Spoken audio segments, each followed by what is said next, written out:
Сайн байцгаана уу та бүхэнд олон улсын амьдрал бас үйл явдлыг томилон хүргэе.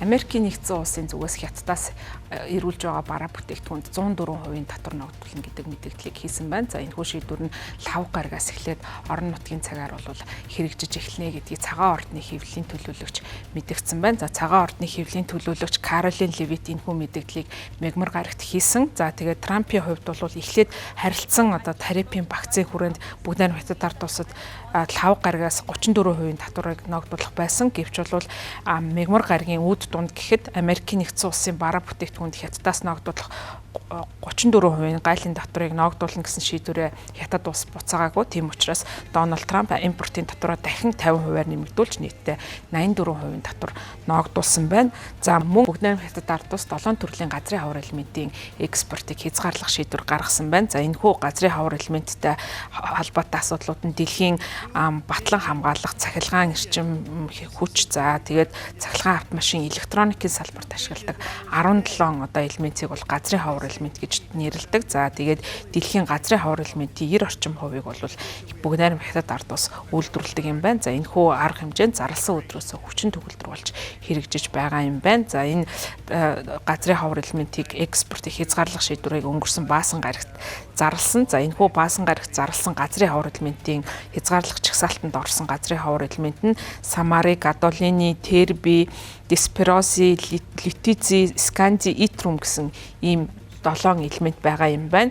За тухайлах юм бол энэ элементүүд нь Америкийн нэгдсэн улсын үйлдвэрлэдэг F47 хэмээх радарт үл үзэгдэх онгоцод бол маш чухал хэрэгцээтэй ийм элементүүд байсан юм байна. За тухайлах юм бол неодим, пассадиозум, депризиум, дебри зэрэг газрын хавар элементийг бол маш их газрын хавар элементүүдийг өндөр хүчин чадалтай соронц, за мөн идэвхжүүлэх радарын системийг зохион бүтээхэд бол хэрэгэлдэг юм байна. За үүгээрээ бол энэ 7 төрлийн газрын хавар элементийг хязгаарласан явдал нь Америкийн нэгдсэн улсын батлан хамгаалахын үйлдвэрлэлд бол нөлөөлөх ийм магадaltaй гэж үзэж байна. За Америкийн газрын хавар элементийн хувьд бол ганцхан уурхай байдаг. За нийлүүлэлтийн дийлэн хэсгийг Хятадаас авдаг юм байна. За эритрум бол бас газрын хавар элементийн экспортын хязгаарлалтад өртсөн элемент болж байна. За энэ нь бол өндөр температуртад тийрэлтэд хөдөлгүүрийн бүрээс өндөр давтамжийн радарын систем, наривчлалтай лазеруудыг үйлдвэрлэхэд заашгүй шаардлагатай гэж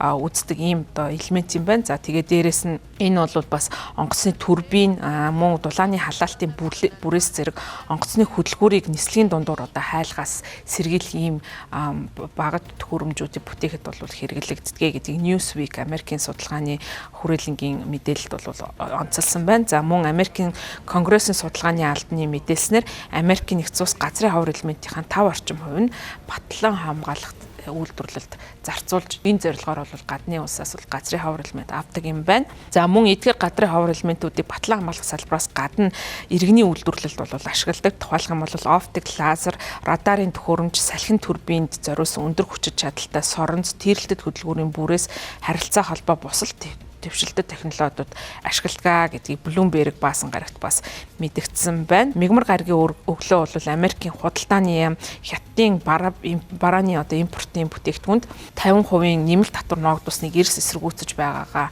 мэдэгдэж үүнийг алдаан дээрх алдаа гэж нэрлсэн. За тус яам Америкийн экспорт эсрэг арга хэмжээгээ бол хариу эрчимжүүлж чангатгана гэж мэдгдсэн байна.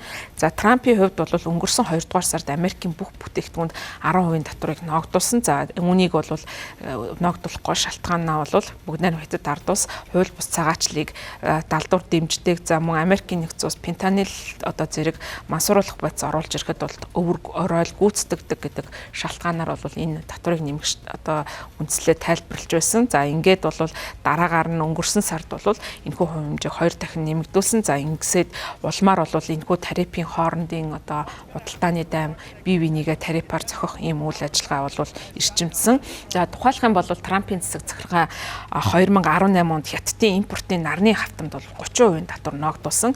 Гэвч Америкийн нэгдсэн улсын худалдааны яам 2023 онд Хятадын нарны хавтан үйлдвэрлэгчид угсралтын ажлаа Малайз, Тайланд, Камбож, Вьетнам зэрэг улсууд руу шилжүүл дараа нь эдгээр улсаас бэлэн бүтээгдэхүүнээ Америкийн нэгдсэн улс руу илгээж татвараас зайлсхийж байсныг нь нотлох баримтаар нотолж танилцуулж байсан. За тийм учраас бол сая татвар ногдуулахдаа эдгээр орнуудад болоод бас харилцан шин татварыг бол ноогдуулсан. За үүнээс үүдээд бол цаашдаа Америкийн нэгдсэн улсад борлуулагдах хятадаас гаралтай бараа бүтээгдэхүүн үн бас өсөх юм магадaltaй гэж үзэж байгаа. За хэрвээ цаашдаа энэ гам зэрэг одоо бараа бүтээгдэхүүн Америкийн зах зээл рүү орж иж чадахгүй бол хятадын компаниуд одоо үлдэгдэл илүүдэл энэхүү бараа бүтээгдэхүүнүүд демпинг хийх юм оролдлого хийж болзошгүй. За үүнээс болоод бусад орны үйлдвэрлэлд нөлөөлөх боломжтой. Өөрөөр хэлбэл тухайлах юм бол одоо ган үйлдвэрлэдэг улс орнуудын хувьд бол тэр илүүдэл хятадын илүүдэл ган тэдгээр улсуудын зах зээл рүү нэвтэрч улмаар энэ салбарт ажилладаг ажлын байр, цалин хүс